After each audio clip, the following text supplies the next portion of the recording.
Yeah. I love my HBCU. And boy, I love it, love it. I love it, love it. I love my HBCU. And man, I hope my team they won. Yeah. I hope my team they won. Yeah. Man. I hope my team they won. I hope my team they won. Yeah. I tune into the HBCU Sports Lab to see if my team won or lost. If they lost, I'm quiet as a mouse. But if they won, keep tab. I'ma do the dab, yeah. Dr. Cavil, he know what he be talking about. Mike and Charles, they know what they be talking about. They compress the analytic data with this hip hop. If you know them like I know them, they gon' tell you if your team, if they won or lost, and who the ball. So listen to Professor, yes sir, and pay attention, cause he gon' teach a lesson. This is Dr. Cavil with Inside the HBCU Sports Lab with Mike Washington and Charles Bishop. Mike Washington's out on assignment, but he says he will be in Birmingham next week as we get closer and closer to the media days. He said he'll be at the SWAC Media Day. We'll see about that. With that being said, welcome to episode 679 of Inside the HBCU Sports Lab radio show and podcast, the show that's covering the sporting HBCU as for all things HBCU sports for institutions large and small. From the NAIA to the NCAA, we share insights and information on the HBCU sports culture, HBCU athletic aesthetic, as well as the business of HBCU sports. Quite simply, we call it sports pedagogy. I'm your host, Dr. Cavil, along with my co-host, Mike Washington, Charles Bishop, as well as AD Drew. Today, we're filming from our home studios and sending a signal live. KCOH 1230 AM studios with the Texas Radio Hall of Famer. That's multi-Hall of Famer, Ralph Cooper, in a beautiful home at Texas Southern University from Houston, Texas. With that being said, just want to shout out for all those involved in all seriousness. That is Charles Bishop, Mike Washington, some of the folks that play in the background, Chris Gardner, G Boom, as we call him, Raymond Holly, Cicely, gives us a lot of work in terms of what she puts together. So I just wanted to shout out these individuals and many more, particularly our sports listeners, as we were listed as the number one best Black sports podcast. That's by Million Podcasts has selected us and ranked us as the number one podcast. I want to also shout out to my colleagues over there at the BCSN, as they were ranked in terms of great podcast number 2 overall of what we do from all our collections of our podcast voices. So great accolades when you look at the best 30 Black sports podcasts. That's because of the listeners, what we put together. So I wanted to shout out to those all involved in terms of what's going on. So with that being said, let me bring the other co-host in here and make sure they get some accolades, rightfully so, in terms of what they're doing. That is none other than Charles Bishop, who's part of that number one ranked podcast out there in terms of HBCU sports. Charles, welcome to the show. How you doing? I'm doing well. And Doc, I want to thank you for your stewardship of this podcast in terms of bringing not only sports and entertainment, but education week in, week out. Today's episode of Inside the HBCU Sports Lab is sponsored by THG Agency. THG Agency is a company that provides sporting, education, consulting, and data analytics. And as Charles said, I just want to, again, words well said. Appreciate you for sharing those thoughts. And continue to bring the fire like you do with your components and the way that you bring it. Sometimes your looks, certainly your voice. It's really entertaining. Let me bring on AD Drew. We're going to be fighting about these rivalries for a second or two. Exactly. One of the best in the business. In terms of a baseball vernacular, I know we closed out the season with Black College Sports Baseball, particularly with the SWAC. So I'm going to just say like this, coming in a pinch, when the batter comes up and you need a crucial run in terms of slugging it or getting that runner over, you got none other than AD Drew, and he seems to do it extremely well. So AD Drew, I want to thank you also in terms of your overall contributions to this show and BCSN network in terms of what you bring to the table, including your own show with your co-host Brian. Y'all do a great job. So thank you for joining us again. And just wanted to say thanks. Doc, you are really being humble right now, Dr. Cavil. So I'm going to take this over. Dr. Cavil voted the best HBCU podcast, or ranked the best HBCU podcast, Dr. Cavil's Inside the HBCU Sports Lab with co-hosts Mike Washington and Charles Bishop.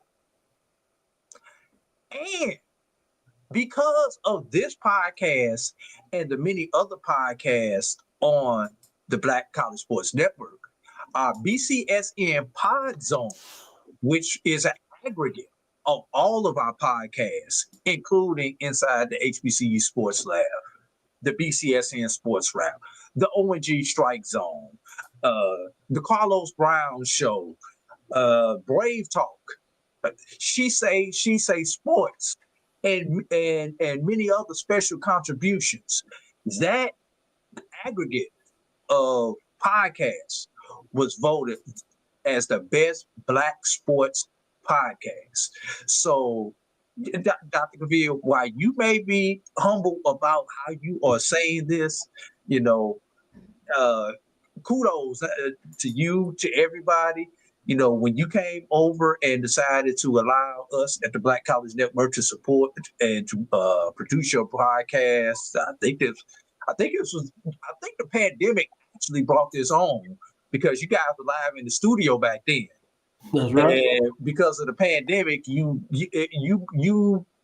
found a way. You was determined to find a way to make sure that your voice was still heard, like a lot of us did back during those days.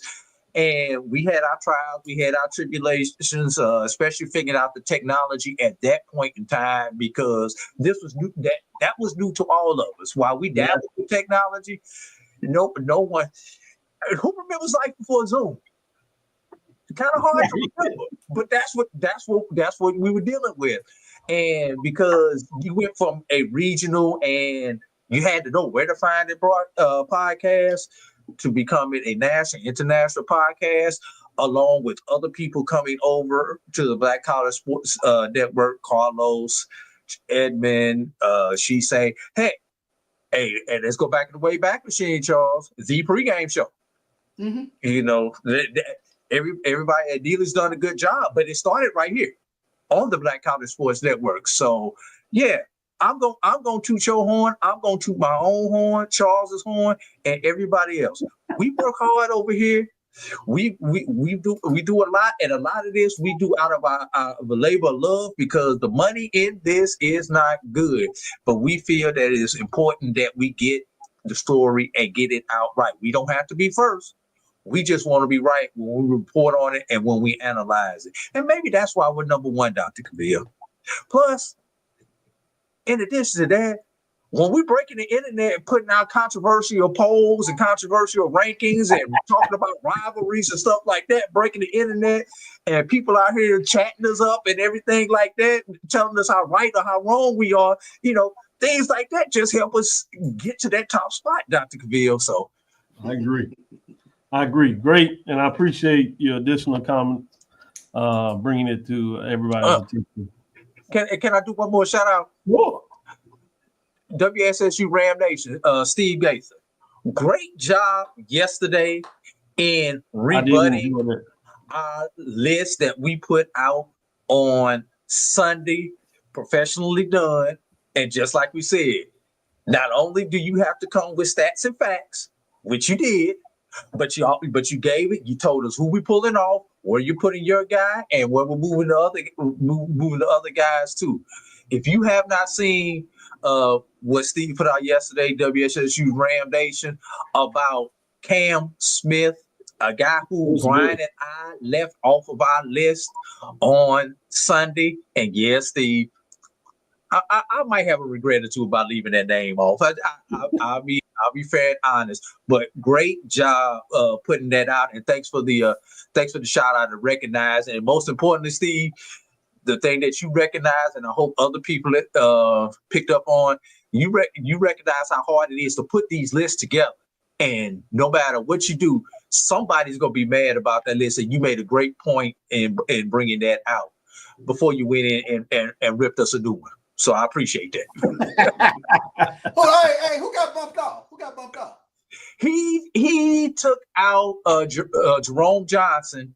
Okay. He moved Cam Smith into the number 8 slot where we had Aquia Glass, and bumped Glass down into the second 10. I don't remember exactly where he put him at in the second 10, but he bumped Glass down into the second 10.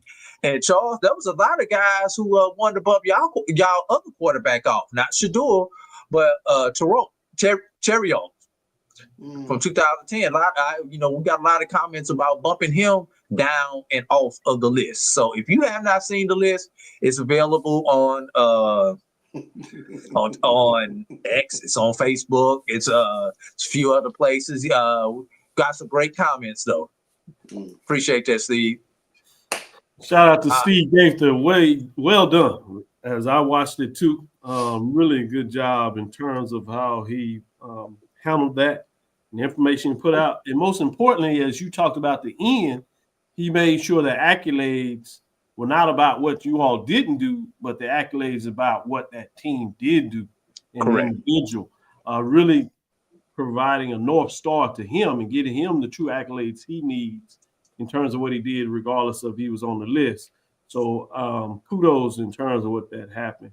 And kudos to you all in terms of shining light on the historical nature of HBCU programs and bringing folks back memories that they literally had fell asleep on and lost. I want to give a shout out to Carlos Brown.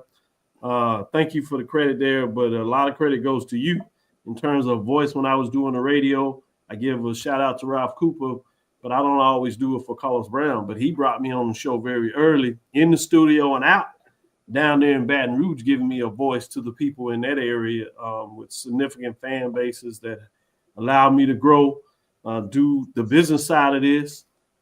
And we really bounced off ideas off of each other in terms of how to get better, how to make his show better, that he shines. And he was open to listening for different things. And he's a old school OG in this game, well before I was in terms of radio. But he pivoted and he's continued to grow. And what he does on Saturday in terms of bringing voices, different dynamics, different perspectives, specifically folks that have history and experience in the HBCU landscape, with Charles Edmond being the voice, providing a framework from the sidelines, if you would, oftentimes bringing in the fans' experience. Also, his relationship, he goes across the board with administrators, what he's seen in the past. It's fascinating when you think about it, working with coaches. Then you have Coach Pettaway, Hall of Famer there, champion from both the SIAC and SWAC, in terms of what he does coaching-wise, specifically for basketball, bringing that to the table. It's fascinating. And then you have your AD, Willard Brown, in terms of what he brings from an administrative perspective. When you coalesce with him governing that ship, pushing it through for 2 hours, man, they can get some really good conversation going, and you've seen that the last couple of weeks. So I wanted to make sure that he gets those accolades. Absolutely. Good stuff in terms of what he's done there.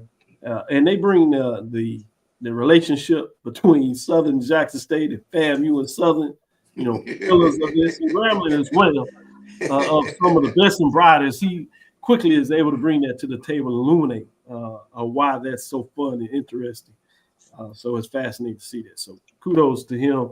The others, shout out to Roy, in terms of a brainchild in a lot of ways of trying to figure out how to put together, had many sleepless nights, long road trips to find a way to continue to push the business. So I want to make sure that he gets his accolades in terms of how he goes about pushing this business through. We're going to continue to grow. We're going to continue to do what we do. Talk about that. We're going to take our first break, come back on the other side, and let's get into some news, do what we do. Shout out to those HBCU athletic programs out there and see what these two gentlemen say is hot on their mind. And then the second half of the show, we're going to get into some of this talk too. we're going to look at decades. We're going to go back 50 years since this will be an anniversary year for some. As we start to look at who is going to be crowned the 2025 champion. Obviously, we look at it from a major division and mid-major division as we provide those champions for both divisions. We start off things when you talk about the major division with the MEAC SWAC Challenge that starts in Atlanta. You end in Atlanta with the Cricket Celebration Bowl, which features the champion of the MEAC versus the champion of the SWAC.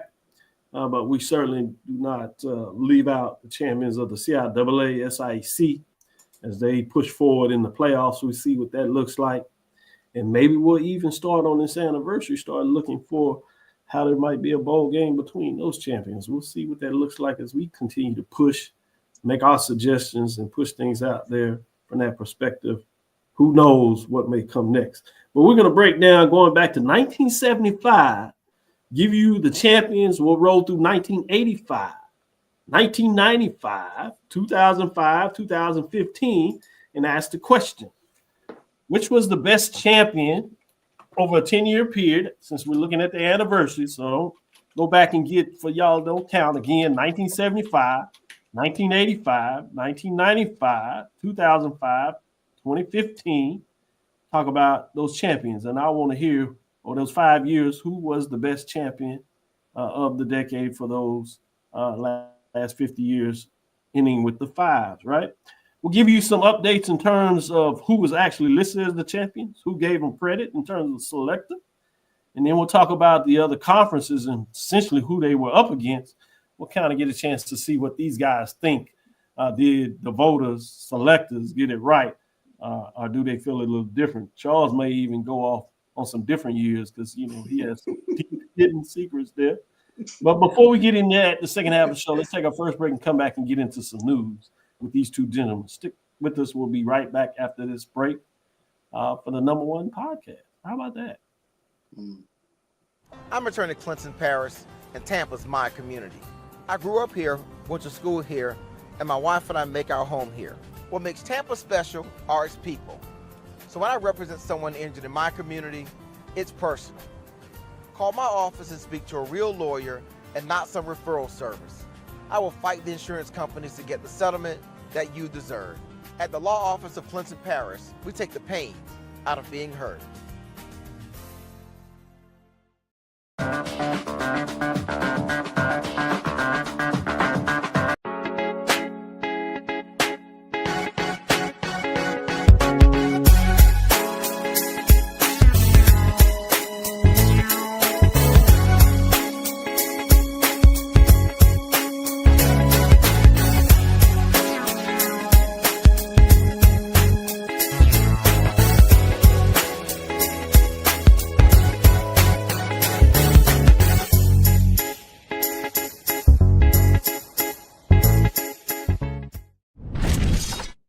There's a shot. To right. It might be. It could be. Right field. Grand slam. What a shot. That's how you get hot, young fella.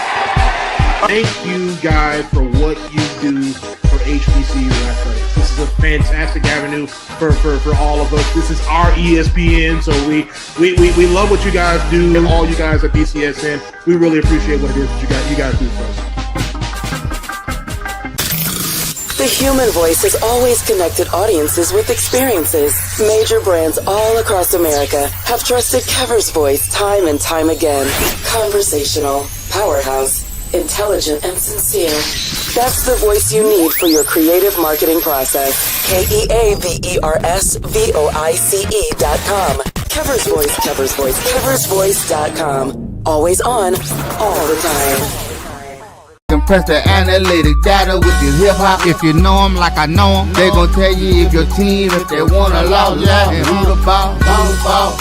So listen to Professor, yes sir, and pay attention, cause he gon' teach a lesson. This is Dr. Bill's Inside the HBCU Sports Lab with Charles Bishop and A.D. Drew. The professor's in the building. With that being said, let me start with you, Charles. What's on your mind in terms of HBCU news of the day, as you see G Boom talking about homework assignment? Yeah, well, that's what we do. No doubt. Oh, we start things off on a bit of a somber note, but I want to pass along condolences to the Johnson C. Smith University family as they mourn the passing of Pettis Norman, the first Johnson C. Smith Golden Bull to play in the NFL. A proud Johnson C. Smith graduate and standout student athlete, Mr. Norman made history with the Dallas Cowboys from 1962 to 1970, helping lead the team to 5 playoff appearances and Super Bowl 4. He continued his professional career with the San Diego Chargers and was inducted into the CIAA Hall of Fame in 1977. Beyond the field, Mr. Pettis was a trailblazer in business and a passionate advocate for civil rights and HBCUs. He remained deeply committed to Johnson C. Smith throughout his life, embodying the strength, excellence, and legacy of a true Golden Bull. And that is from Johnson C. Smith's website, but definitely want to pass on condolences on to the Johnson C. Smith family in the passing of Mr. Pettis Norman. Well said. Charles, in your Cowboy fandom, were you a fan during the time that he participated with the Cowboys? Probably that is before my time. Now, I am steeped in a lot of Dallas Cowboy history, but probably, and I was laughing about this the other day, just scrolling, NFL Network was on, but my first memories of the Cowboys is probably the 78 Super Bowl where they take on Pittsburgh. So, that's where my Tony Dorsettness kind of comes in, but definitely, I'm just Cowboy alumni now. So. Yeah, I was just checking, some of y'all go way back a little bit, so man, I'm trying to age you a little bit, I'm steeped in the history, Bullet Bob Hayes and all those guys prior to my first memories, but absolutely. Good stuff. Let's take a moment of silence to honor Pettis Norman before we go to you, Drew.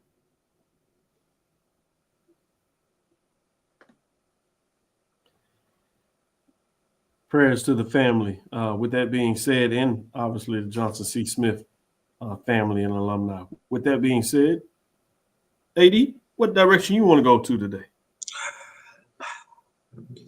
Swingman Classic coming up this weekend. Football Media Days coming up this weekend. So you know what I'm going to do, Dr. Cavil. I'm going off the beaten path, and I'm going with basketball. Well, the CAA, the oxymoron of this one, the CAA announces their 2 HBCUs are going to meet at the NBA All-Star Weekend, and this comes from those guys over at HBCUGameDay.com. 2 of the most storied programs in HBCU basketball are going to Hollywood. Hampton University and North Carolina A&T State University, longtime rivals and current members of the Coastal, Dr. Cavil, Coastal Athletic Conference. We'll square off in the 2026 NBA HBCU Classic presented by A&T as part of All-Star Weekend in Los Angeles. The official date, tip-off time, and broadcast details will be announced in the coming months, but the significance of this CAA showdown is crystal clear. Reading on through the article. Since its inception, the HBCU Classic has been a key pillar in the league's broader commitment to amplify Black institutions and athletes. It's not just about basketball, it's about opportunity, visibility, and legacy. For Hampton and A&T, this is more than a game, it is a platform. With HBCU All-Star Weekend drawing global media attention and celebrity buzz, the 2026 Classic will elevate the programs, the players, and the powerful stories behind these 2 institutions. The lights of Los Angeles will be bright, but for two proud institutions, HBCUs, it will feel just like home. And being an alumnus of the HBCU Classic, the NBA do it right, y'all. I'm here to tell you, the NBA do it right. Steve said he didn't prove that article. Well, somebody hit send on it. I was going to say, that's what he said. Hey, get your boys together over there at game day. Get your boys together. We're going to blame the CEO on this one.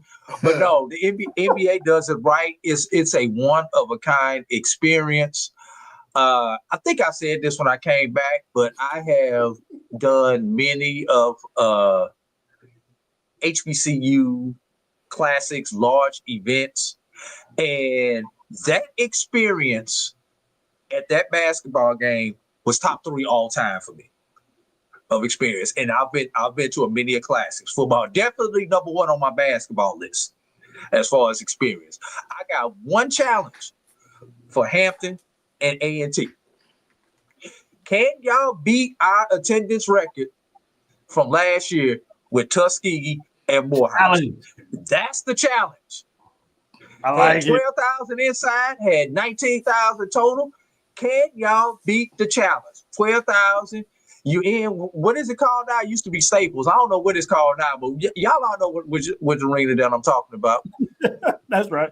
But we're actually, it probably won't be in there because they usually do it in the secondary arena. So, but this Los Angeles, they got plenty of basketball arenas there. So wherever it is, can y'all get more than 12K? That's all I want to know. So Hampton alum, A&T alum, your challenge has been issued. I know you didn't. You didn't challenge Aggie Pride. I know you didn't do that. Yes, I did. All right. Because I got 2 institutions behind me. I got my degree from one and my paycheck from the other. So I got both of them behind me. I'm putting the challenge out. They did that. A good challenge. Shout out talking about HBCU All-Star Weekend game. Speaking of HBCU All-Stars, we'll talk about switches to baseball a little bit. It's going to be at the Forum. Western Forum. Okay. Yeah. Be good. Good information there. Shout out. And I see you did get it correctly. Coastal Athletic Association. That's the conference formerly known as Colonial. That you're my fault. CAA. That's what. But that being said, before we take this next break and come back and get into some of this dialogue, I want to shout out to the 50 players who were selected for the following HBCUs for the 2025 HBCU Classic rosters for baseball. That's Alabama A&M University, Alcorn State University, Bethune-Cookman University, Coppin State University, Florida A&M University, North Carolina A&T University, Prairie A&M University, Southern University, Grambling State University, Jackson State University, Mississippi Valley State University, Norfolk State University, Texas Southern University, University of Arkansas Pine Bluff, University of Maryland Eastern Shore. You notice I am purposely living off just one HBCU. I will bring them up, but all of those are what we call the major division, the Division I. You do have representative for a mid-major program, Division II program, which is Morehouse College. A.D. Drew. I would like to reference, that you have the SID that's doing tremendous work, and I wonder how much of that may have been allowed to put his player in a position to get that invite. Won't say much here, but you just never know. When you do that extra, sometimes it pays off. But credit to the young man for doing what he needed to do, obviously, to be one of the representatives on the 50 players, and obviously the only Division II mid-major player amongst the group. Great statement made from that framework. So I did want to share that. Yeah, I'll say this, Dr. Cavil. And when I took that job over at Morehouse, baseball coach came to me and wanted to make sure that I made sure that their stats were right. And the reason he brought that up to me was because when there was nobody in that position the year before, he had a kid who not only led the SIAC in home runs, but was one of the tops in Division II baseball. And no one knew about it. Did not have the stats entered correctly into the proper systems, and did not put out the releases, the articles, the recaps about it. That player was back on team. Did not have that type of year this year, but he did have a good year. But this kid also we knew was going to had the potential to be a special kid. So, is it conscious? Yeah, but it's only my job to report. He the one who got to go out there and run those hills. That's right. Practice, go to class, and do all that stuff. I got the easy part. All I got to do is punch a couple of strokes on the keyboard and tell the world about it. That's easy. compared to what he doing. Good shout out. Shout out to Lenny. Calling my wife fine. Delta Sigma Theta going up to Washington, D.C. I'm going to leave that alone. And we don't know no problems, but I feel him. I feel him in all seriousness. Good comment out there. Shout out to the women of Delta Sigma Theta. I'm glad you recognize, Steve. I'm glad you recognize. Yeah. Going up to D.C. to celebrate the convention. And we'll be following up in a couple of weeks, going up to Philadelphia. Phi Alpha Fraternity Incorporated. So let's take our next break and come back on the other side as we get ready for this football season and the conferences going up among this conference season, if you would, in terms of convention season as well. We'll get into some dialogue about some of the history of these national championship teams as we lead into Thursday and start telling you who to prepare for the SWAC Media Day as we start looking at that. Give you some updates also on the MEAC SWAC Challenge, which is all next week. It's IAC Media Day, so a lot going on next week. So CIAA is going to move up a little bit. CIAA. Then the following week we close things out with the MEAC. Boy, I tell you, it's going to be a long week. I will be on the road. I'll get to a couple of those. But as we see what that looks like, let's take our next break and come back onto the side and talk about some history. With that being said, we'll be right back after this next break.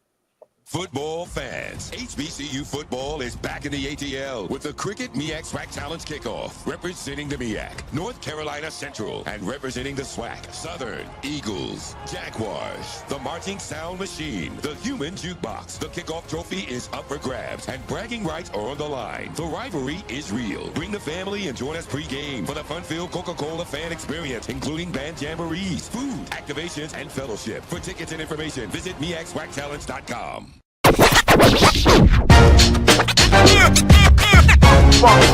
It's like a loop machine. Going around town, trying to get down.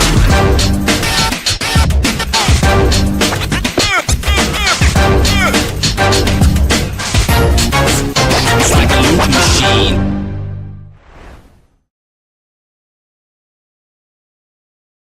The Cavil Group is a Florida-based marketing and training consulting firm. We help businesses communicate to their target audience and engage them in conversation.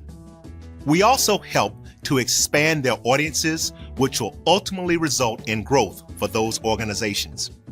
In addition to being a certified constant contact specialist, my colleagues and I are also certified in John Maxwell Leadership Principles. We use these proven principles to conduct workshops, training, and private coaching sessions for individuals and companies looking to take things to the next level. Contact us to schedule a free consultation. Issues today, don't delay, call Cavil. This is the Dean of the College of HBCU Sports, Kenyatta Cavil of Dr. Cavil's Inside the HBCU Sports Lab with Mike Washington and Charles Bishop. Come mix it up in the lab where the course lecture is in session every Tuesday from 6 o'clock p.m. Central Standard Time on Facebook Live, YouTube Spreaker, or the BCSN app, as we discuss all things about the HBCU sports culture, including exploring the week that was in the sporting HBCU diaspora, as well as the upcoming week of HBCU sports. With me, the Dean, the College of HBCU Sports, on Dr. Cavil's Inside the HBCU Sports Lab with Mike Washington and Charles Bishop. Course lecture dismissed. Compress the analytic data with your hip hop. If you know them like I know them, they gon' tell you if your team, if they want a law, and who the ball. So listen to Professor, yes sir, and pay attention, cause he gon' teach a lesson. This is Dr. Cavil's with Inside the HBCU Sports Lab as we get into the discussion here of champions in the magnitude of decades. This will be an anniversary year for those champions that ended in 5 for 2025. Again, we'll just go back to 1975 for the sake of time and direct memories that folks around still have some. There might be some out there in 1965, but I want you to get a little past back that. A lot of us going to have to pull up our history books. Might have to do that a little bit here. Let me first ask you all this question. Who do you recall was the champion or champions, because back then you had a multiple level of champions, oftentimes. In 1975, Charles, do you know who the champion was? In the SWAC? I'm just saying. I would guess the national champion. HBCU national champion. I would venture to say probably Grambling around that time. Grambling was one of them. 80 Drew, do you know the other? Because there were two champions. Actually, no. Would it be was it Texas Southern back then? Because they were considered a small school back then. Yes, at that time there was not a breakdown between small division, large divisions, or major. So we like to call them Division II, Division I. This actually came out of the SWAC too. Southern was 9-3. Grambling State was 10-2. Eddie Robinson, they were recognized by a couple of the products out there, the ADW and J, MBN, NBN, and NBC. That's Pittsburgh Courier, the last one of their national magazine, newspapers, I should say. Southern was coached by Charles Bates. Grambling, as you imagine, was Eddie Robinson. There is a little asterisk, for lack of better words. Record includes a forfeit game, which was 10-1. As Grambling was a SWAC champion, rule vacated and by extension not eligible for automatic bid to the Pelican Bowl postseason. So guess who got to go to the Pelican Bowl, which was Southern. They won that game as they won the Pelican Bowl. So they gave some thought from those out there, and you actually get a split champion. But let me get to some of the other teams that were on the board where it really gets interesting. Out of the MEAC, you had North Carolina A&T that finished 8-3. They were 5-1 in the MEAC. You actually had a three-way tie in the SWAC, Charles. This is one of those years where you probably tried to figure out why Jackson State wasn't recognized. They went on to the playoffs, as you know. Grambling was 10-2 overall, as I said. They were 4-2 in the SWAC. So you just had 7 teams in the SWAC playing 6 games. JSU was 8-3. Yeah. 4-2 in the SWAC. Southern was 9-3, 4-2 in the SWAC. They got the benefit. Southern playing in the Pelican Bowl. Jackson State probably was harmed with going into the playoffs, losing that game. And then you had Grambling that just had the Gotti record at 10-2. Said you had CIAA was Norfolk State University. They were 8-3, 7-1 out of CIAA. Back then, at that time, the SIAC actually had 2 divisions. They had a Division II and a Division III. Bethune-Cookman was over there. They were 10-1, 5-1, while Fisk obviously was not playing football, couldn't even get their record out of Division III. So thinking about that, I'm gonna start with because I know what Charles probably gonna go. So I'm gonna start with Drew. Would you agree with the championship here, Grambling State, Southern, as recognized, or would you go with one of the other teams off the board that I just talked about? Answer this one way. Who won the head-to-head that year? I think they all just those two. Split between those two. Oh, between Grambling and Southern? Yes. Let's see. That's a great question. Because whoever won that head-to-head would get my vote if I was voting. I got you. Southern, the Bayou Classic, Louisiana Superdome. Which is why you had the score was 33-17, 73,214 there, and Grambling won that game. Grambling. Wow. Pause. Question 73,000. Yeah, 73,000. 214 to be exact was listed as the attendance for that game. It was rocking in there. 1975. 1975. That wasn't that the year the dome opened? 4 years after I was born. Yes. 75. I think so. I think that was the year it was open. Yeah. Charles, what are your thoughts? I can definitely go with Grambling. I grew up on listening to my uncle being so upset about that 74, 75 season, about how Jackson State had all this talent and couldn't beat Grambling in that particular season. I was just going to ask you. Did Jackson State have a running back during that time? They did have a running back by the name of Walter Payton. Okay. They had a linebacker by the name of Robert Brazil, too. So Okay. He was probably pretty validated in why couldn't we beat Grambling that particular season. So Hey, and guess what, Charles? Guess where the game was played? Jackson, Mississippi. Yeah. They have it listed as 25,700 to 30,000 in terms of fans, but they lost 24-14 for the exact score back in October when that game was played. They have a loss to Prairie View in the Cotton Bowl. Grambling did. They have a 0-0 in terms of them having to forfeit that game.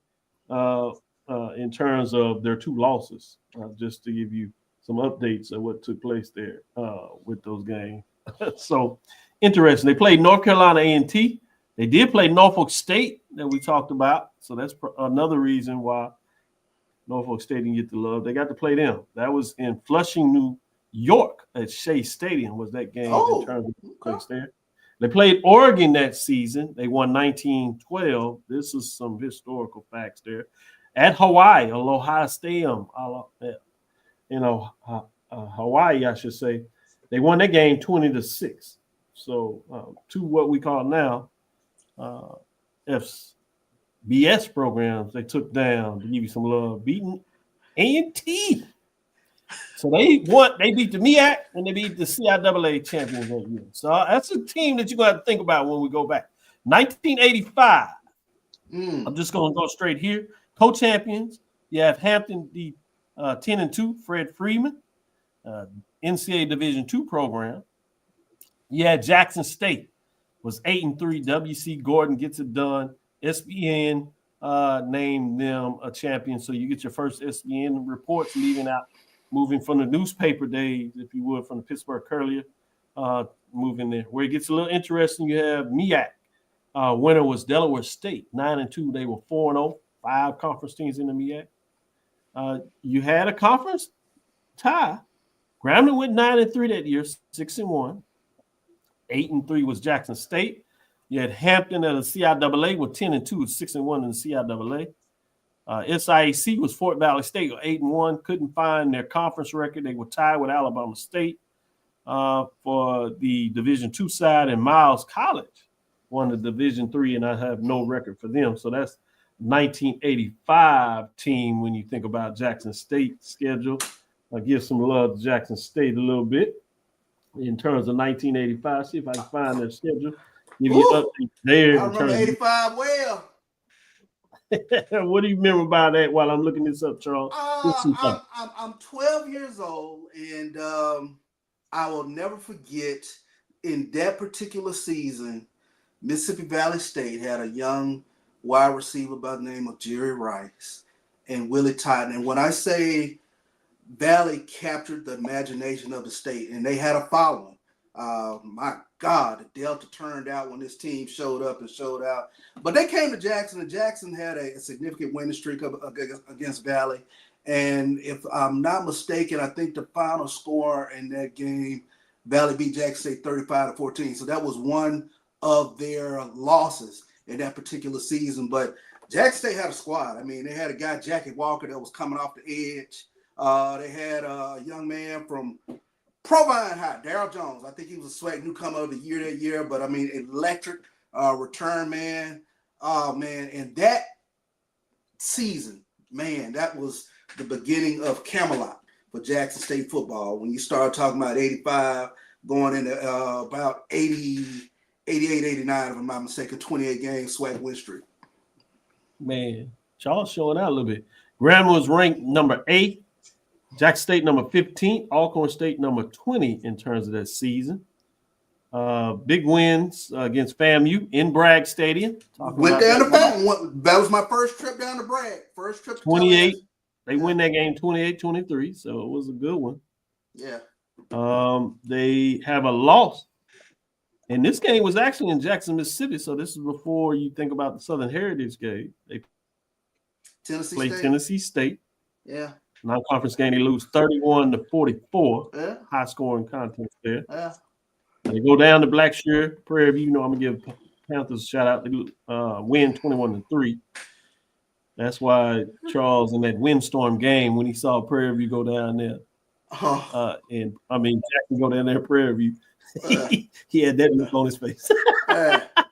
They lose Mississippi Valley. Yeah. State, which is not something that you're used to saying in those parts. 60 some odd thousand in Mississippi Veterans Memorial Stadium. I remember that vividly. Yeah. Carlos wouldn't like this. They beat Southern. It's in Jackson, 27-9. They beat Grambling. That's when the game was in October. Who was number 2 at the time. Mississippi Valley. They beat them. Grambling State, 35-26. They do take care of Texas Southern. Give some love. They played Morgan State. Play that in Jackson, 42-6. This is time when Morgan State had some heck of a game, obviously, and they beat Alcorn in the Soul Bowl, as they call it at the time, 31-21. 34,000 fans at that game. They go to Georgia Southern. That was ranked number 9. Tracy Ham. Woo! And lose that game. I think Georgia Southern goes on to win the national championship there. Yeah, Tracy Ham and that ham bone offense. Irk Russell. I remember that vividly. Daddy gassed up the RV. We was at every game that year. So right now we get quite a few of these SWAC champions, and while you start to hear the reputation of why SWAC fans are lathered up, you see the other teams in here. We're making sure we give love. I'm gonna go one more before we take the next break, and then we'll get the last two. 1995, we get a solo champion. First solo typing in terms of this, which is you know where this is going. This is Southern. This is when you get the Pete Richardson era. They were 11-1. Named by ADW, ASW, AURN.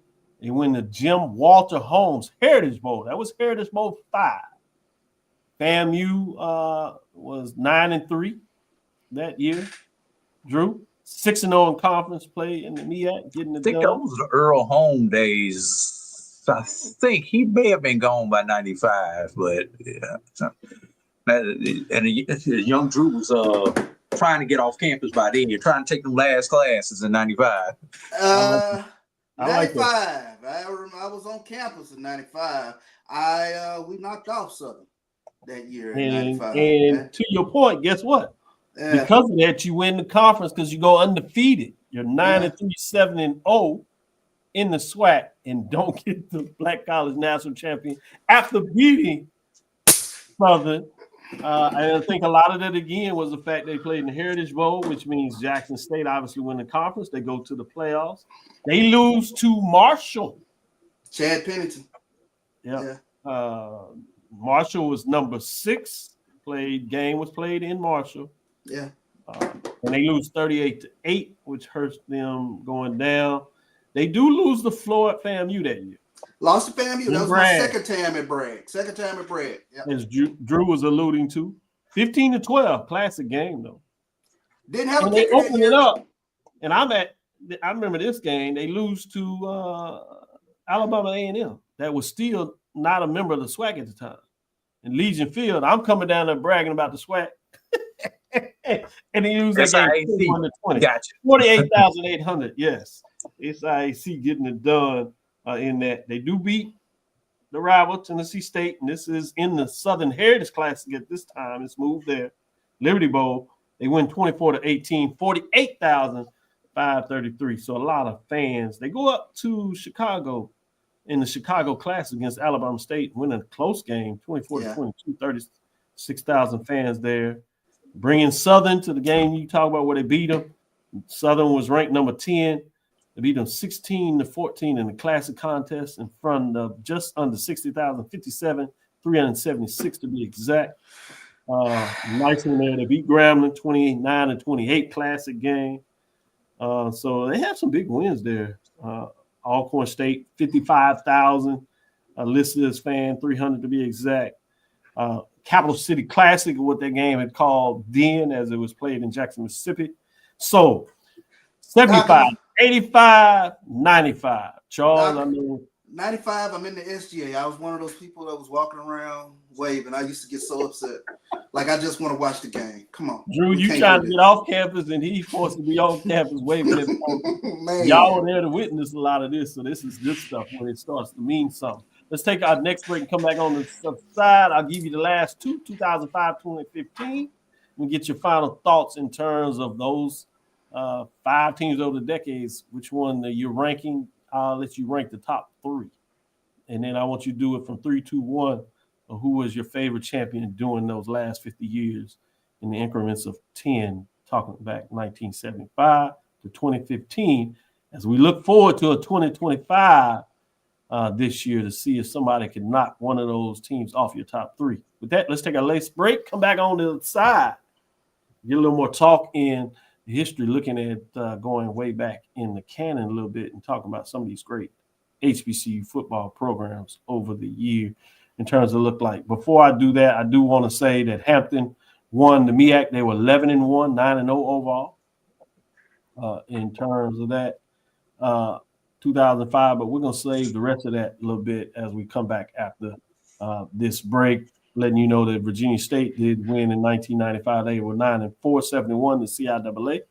Albany State won a tough SIAC. They were 6-5 overall, but 6-2 in getting it done. As you just go to the Division II, 1995, no longer Division III programs listed in there. We'll be right back after this next break, last break.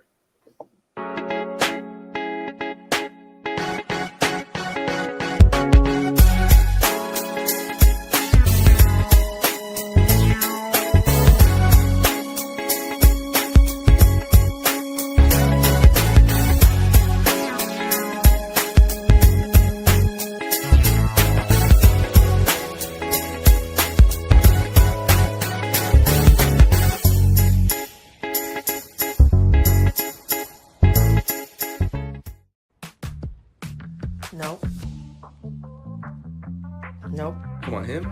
Ooh, I like him.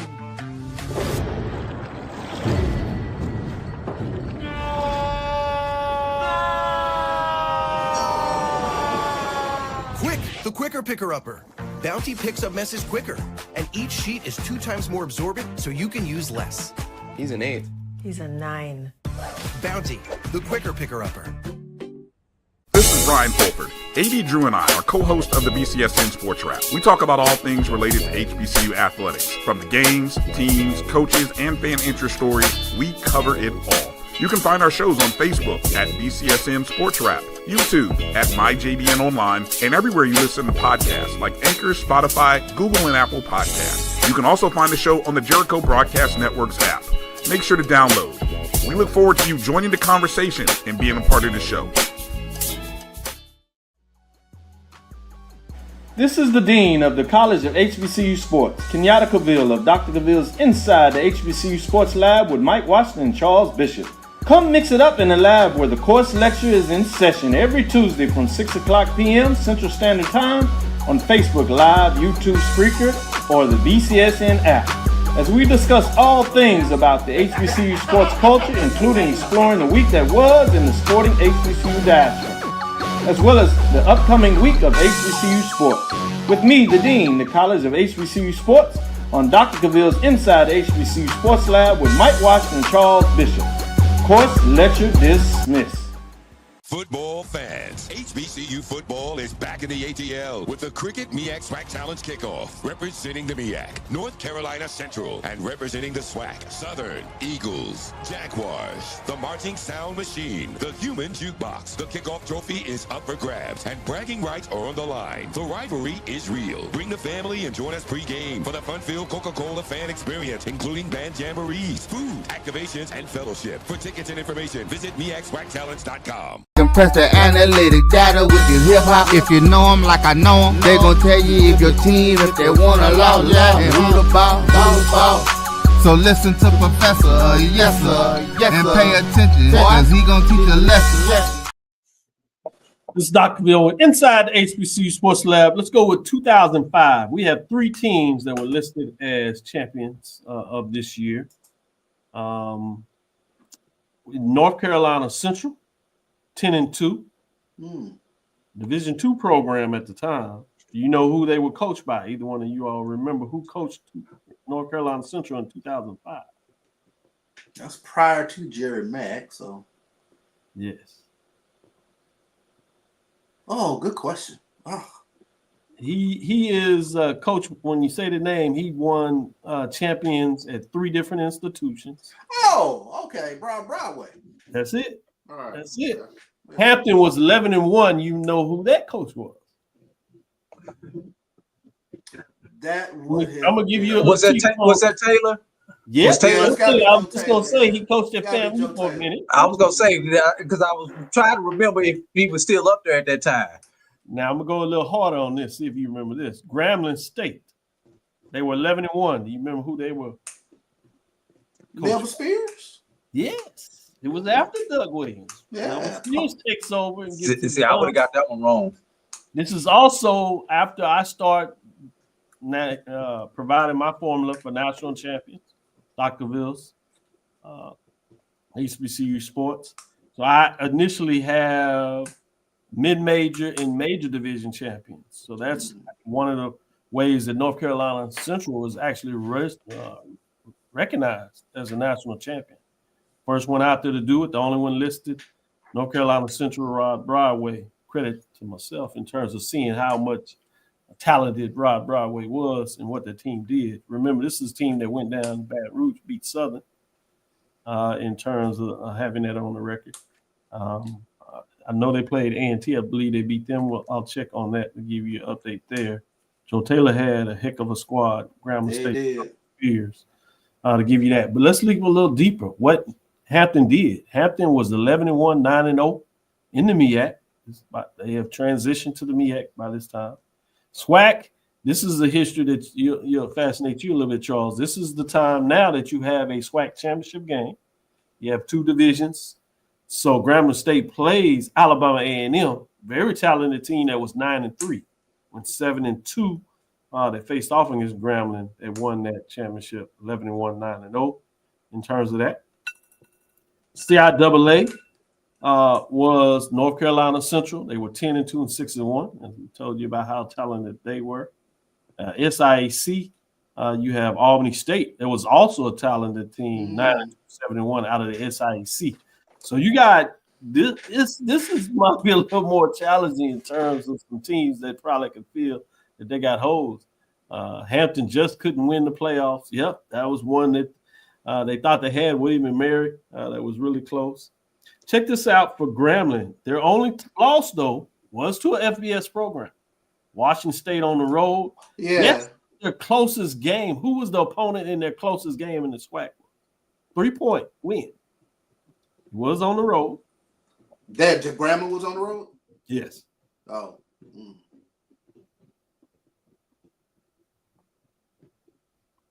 Texas Southern? Beat up on Texas Southern. That was in Grambling, 58-21.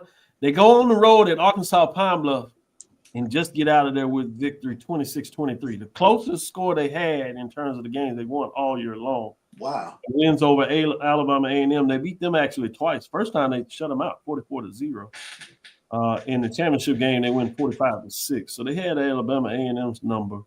Beat up on Alcorn State, the Braves 46-19. Beat up on Southern 50-35. That's Katrina year. So that game, I was there. That was in Houston. They was there. It was actually in Houston at Reliance Stadium, which is a little different there. So interesting when you think about that a little bit in terms of what was going on from that point. Dr. Cavil, yeah. Wasn't that the Bruce Eugene days also? It's got to be Bruce Eugene, yeah. The guy who we just made our number one guy in our most impactful players in the last 25 years. Wasn't that his team? I'm just trying to put a little correlation here together for everybody. I like the way you did that. North Carolina did beat A&T. They just nipped by A&T that year, 23-22. They beat up Edward Waters as Edward Waters bringing back football, still in the NAIA at the time, 77-12. Just put it out there. They lose to St. Augustine. at homecoming. 22-8 was the score of the game. And so that's a little history in terms of what took place. That was not the necessary year that they actually lose to Southern. That's another year where they get that done. But I wanted to give you a little bit about what took place there in terms of some credible teams when you talk about what was taking place on the landscape for that. Let's go down and give you a little Hampton Pirates in terms of their schedule that year, as you alluded to what was taking place. Wow, it's been 20 years already. Wow. Yeah, I told you it's crazy when you think about what was taking place over this period of time. They beat Jackson State. Hampton did that year, 20-7 to open up the season. I was about to say, yeah. Which was come normal. They run Howard 22-12 is normal. And Games in Orlando. They beat Gardner Webb 52-21 in terms of what takes place. They beat number 19 was ranked South Carolina State 14-10. They beat up on FAMU 34-14. Take on Savannah State, conference member at the time, 44-6. That year they lose at Richmond 38-10 in the playoffs in terms of what that looks like. Last one we'll go on here to finish things out in 2015. North Carolina A&T 10-2. Go back to Rod Way. I named them the champion of a major division. You have HSRN ranking teams by then. To give you some of the ones out here, AURN, quite a few people are doing polls by this time in terms of this. A couple of more now doing Division II or mid-major levels. So Tuskegee gets in the mix, 10-3. AD Drew, give you some shout out there. Willie Slater. Yep. Again, I ranked them number one in terms of the poll rankings that came out for the Division II. HSRN by then is doing the Division II ranking as well. AHSR is doing one as well. Who are some teams that you want to think about here? MEAC, North Carolina A&T 10-2, 7-1. They play Alcorn State that wins the SWAC championship game over Grambling. Grambling was 9-0 coming out of the West, while Alcorn was 7-2 coming out of the West. So a little bit of upset in the SWAC championship game there. CIAA winner was Gaither. Stephen Gaither was fighting Gaithers there. Yeah, there was some good Winston teams back during that time also. That was right at, I think Maynard had left then, but they still had good teams during those times. Because I know, not to be cutting you off, but I remember Tuskegee and Winston used to try to battle because I believe the Pioneer Bowl had went away by then. Right. And they were still trying to figure out, because those were the top two Division II teams at that point in time. Yeah. Winston-Salem was coming off of that and going back and forth, starting to take the bit. They were just 6-5 overall, 5-2 in the CIAA, but they get it done. Miles is getting it done as they were 7-5 and 5-0 coming out of there. In terms of your AD now was the head coach over there at Miles getting it done. Celebration Bowl, talking about that, was the inaugural Celebration Bowl to give you way back, this 10th anniversary. As A&T gets it done 41-34. Tariq Cohen. Yep. Makes his number 3 on our list. Yeah, getting it done. So you see when you start looking at the list and you see these teams, when you start 25 and what they did nationally for the championships, you kind of see a little bit more about this list, why it makes sense in a lot of different ways, particularly when we're talking about that. So with that being said, ask you the tough question. Going with you, AD Drew. Again, I'll read them over. I want you to rank your top 3. Before you read, and I don't have the schedule in front of me, that year for Tuskegee, was that the year that Virginia State came and beat us, but we had to play another game, and Virginia State gave us that game because we didn't have enough games to get to the playoffs because of weather or something? We had like a couple of games canceled on us after the schedule, and we did not win the SIAC. Is that the year that I'm thinking about? Because I'm thinking that was Fort Valley and Kentucky State in the SIAC championship that year. I have it right here I for see you. D2 in the chat. He Yeah, may you remember start that. off with Tuskegee, Whitewater Classic with Albany State. You win It would have been last You played Winston-Salem State that year. There in Abbott. Let's go a little further. You played non-conference UNC Pembroke. You get a tough loss there, 29-17. At that time, giving you a little way back, Stillman was part of the SIAC. You beat them 49. Playoffs, you beat Chautauqua 26-16. You beat North Alabama 35-31 and have a tough loss to West Georgia as you're getting into the quarterfinals there. Steve said it was the next year that I'm thinking about because that was part of that 3-year run that Tuskegee had of making it to the playoffs. Yeah. Some good stuff there. So stay with you, AD Drew. 1975, Grambling State Southern 10-2, 9-3. Did win the tie for regular season. 1985, Hampton 10-2, Jackson State 8-3. Tied with Grambling State in the regular season. Hampton wins the CIAA outright in terms of that. 1995, you have Southern. They actually lose to Jackson State in terms of the championship. FAMU wins the MEAC. 2005, 3 teams are recognized championship: Grambling State, Hampton, North Carolina Central as a mid-major champion.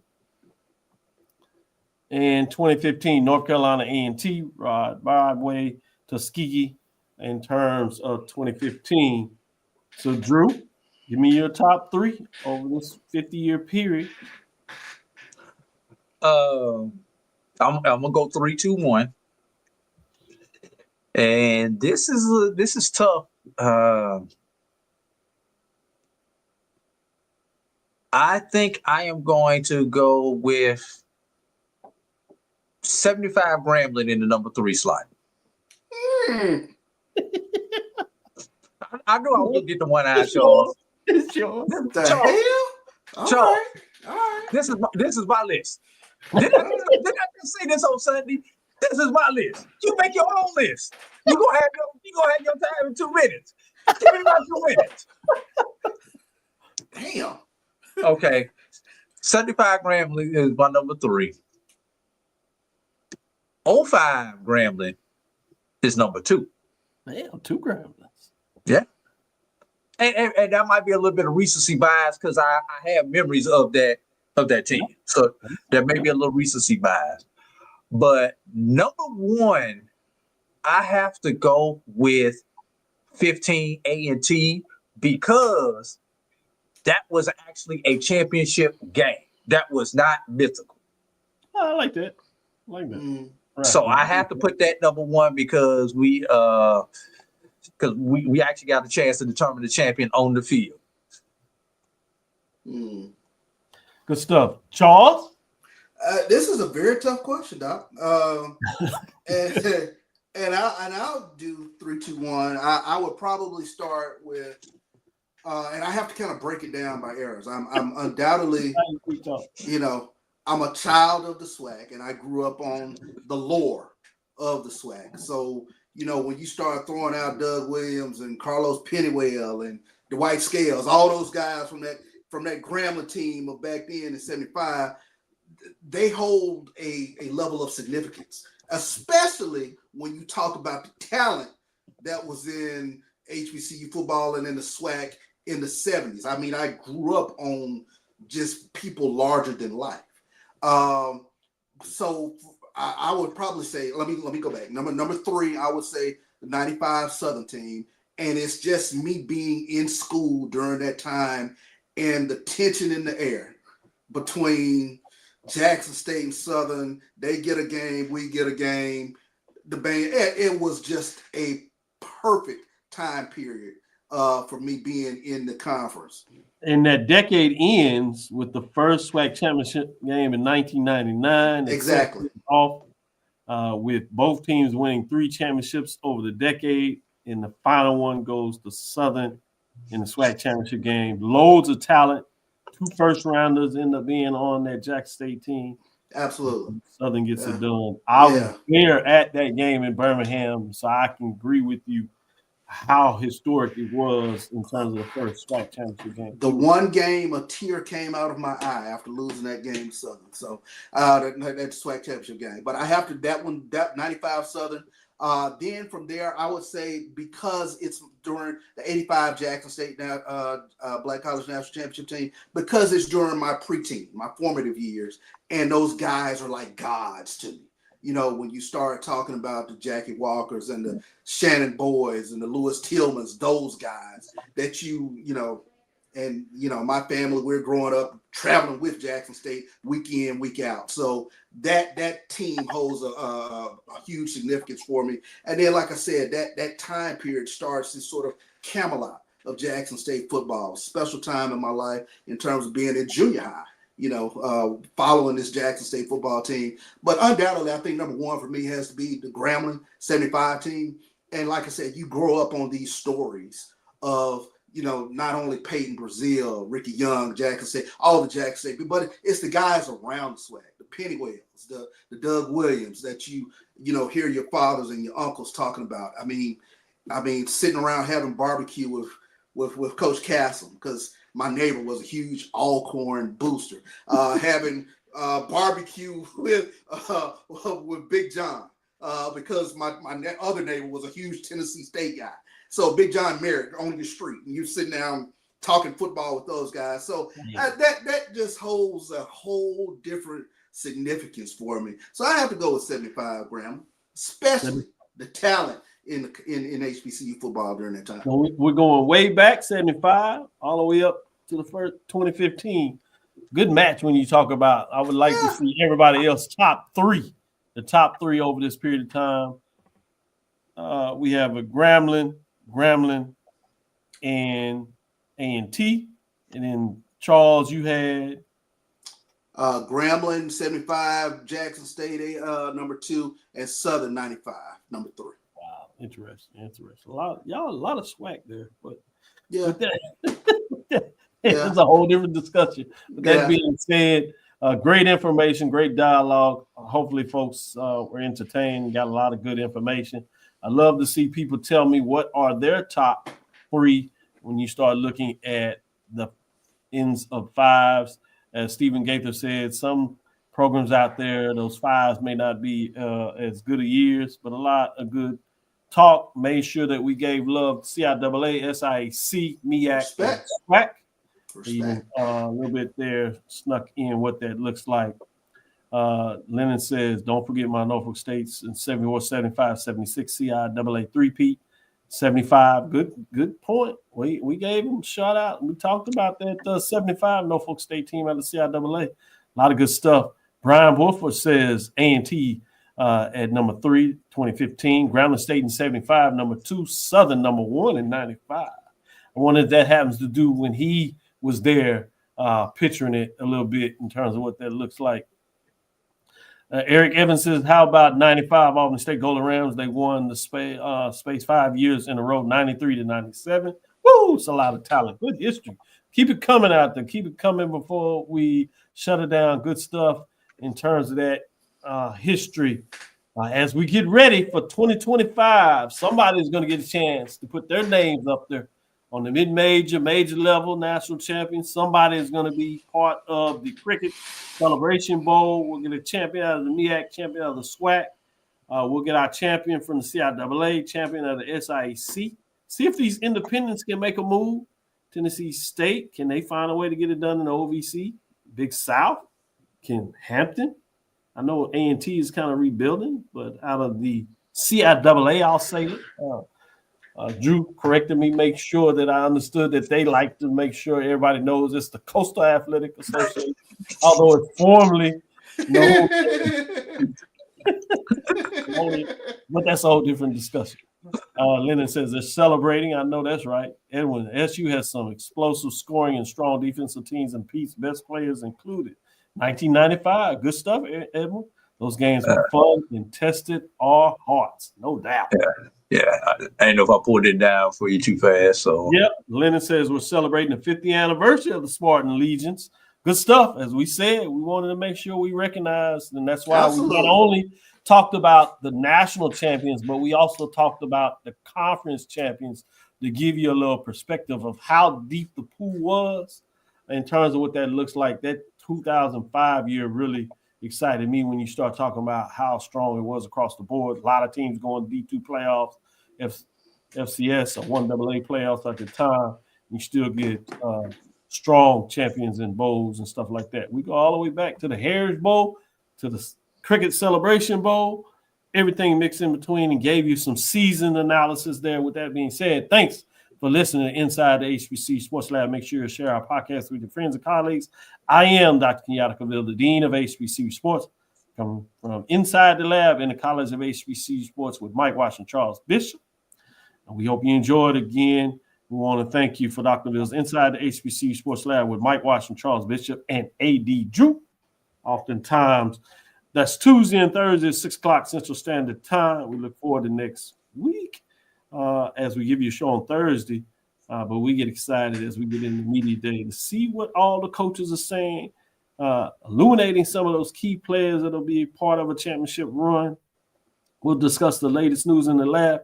As Brian said, hit the thumbs up and like button. We certainly could use it. Appreciate you supporting us in that matter. Follow me, Dr. Kenyatta Cavil. That's DrKenyattaCavil. That's Threads, Facebook, and Instagram. Shout out to BJ Jones. We gave him a little love to a Southern out there. Shout out to Joshua Sims Sr. Gave him a shout out to North Carolina Central. So we got a lot of folks, some love today. Inside the HBCU Sports Lab on YouTube, giving you what you need. Inside the HBCU Sports Lab 1 on Facebook as well. Dream big. Continue to move forward. We will talk with you soon. Charles? Of course. Drew? I'm number one, y'all. Lecture. Dismiss. Or should I say we number one? Yeah, we Black Sports #1 podcast. How about that?